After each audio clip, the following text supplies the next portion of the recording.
வணக்கம், இது ஆர்த்தி கஃபே. இன்னைக்கு நம்ம என்ன பார்க்க போறோம் அப்படின்னா ஒரு சூப்பரான 2 in 1 தாங்க பார்க்க போறோம். அதாவது கடலைப்பருப்பு சட்னி.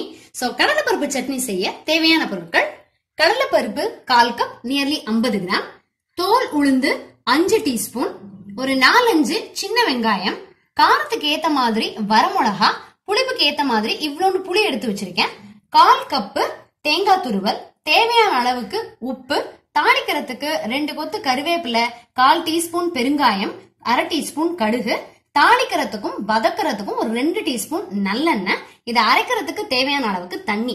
இது ஏன் 2 in 1 அப்படின்னு சொல்றேன் அப்படின்னு பாத்தீங்கன்னா, கொஞ்சம் நீர்க்க அரைச்சோம் அப்படின்னா இட்லிக்கும் தோசைக்கும் சட்னிங்க, நல்ல கெட்டியா அரைச்சோம் அப்படின்னா சாதத்துக்கு ஏத்த மாதிரியான தொகையல். சோ அதனாலதான் நான் வந்து 2 in 1 அப்படின்னு சொன்னேன். சோ இப்ப என்ன பண்ணிடலாம் அப்படின்னா, நல்லா கொஞ்சம் நல்லெண்ணெய் விட்டு கடலை பருப்பையும் அந்த உளுத்தம் பருப்பையும் நல்லா செவக்க வறுத்துருவோம். பருப்பை நல்லா செவக்க வறுத்தாச்சு. மிளகாய பாத்தீங்க அப்படின்னா ரொம்பவே செவக்க வறுத்திருக்கேன். வாசனை வந்து ரொம்ப ஃபென்டாஸ்டிக்கா இருக்கும் இந்த மாதிரி வறுத்தோம் அப்படின்னா. அதே மாதிரி அந்த சின்ன வெங்காயம், புளி அதையும் லைட்டா ஒரு வதக்கி வச்சாச்சு.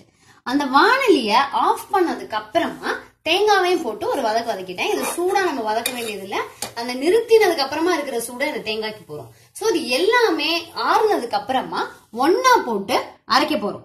உப்பு சேர்த்து வெங்காயம், பருப்பு, தேங்காய் எல்லாத்தையுமே நல்லா அரைச்சாச்சு. சோ இந்த மாதிரி கெட்டியா இருந்தது அப்படின்னா தொகையலா வச்சுக்கலாம்.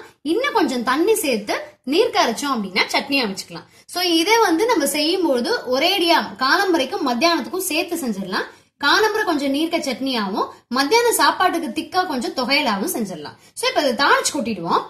கடுகு, பெருங்காயம், கருவேப்பிலை எல்லாத்தையும் தாளிச்சாச்சு, அதை சேர்த்துடலாம். சோ 2 in 1 சட்னி தொகையல் ஃபென்டாஸ்டிக்கா ரெடி ஆயிடுச்சு. சோ எனக்கு வந்து நான் ரொம்ப பிஸியா இருக்கக்கூடிய டயத்துல இந்த மாதிரி அரைச்சிடுவேன். சோ காலம்பரை இட்லிக்கோ தோசைக்கோ சட்னியாவும் ரெடி ஆயிடும். மத்தியானம் ஒரு சிம்பிளா ஒரு ரசமோ அல்லது தயிர் சாதமோ வச்சு இதை தொகையலாவும் யூஸ் பண்ணிட்டோம் அப்படின்னா 1/2 மணி நேரத்துல நமக்கு டோட்டலா வேலையே முடிஞ்சிடும். சோ நீங்க ட்ரை பண்ணி பாருங்க, டேஸ்ட் ரொம்ப ஃபென்டாஸ்டிக்கா இருக்கும். இன்னொரு அருமையான வீடியோல சந்திக்கலாம். தேங்க்யூ.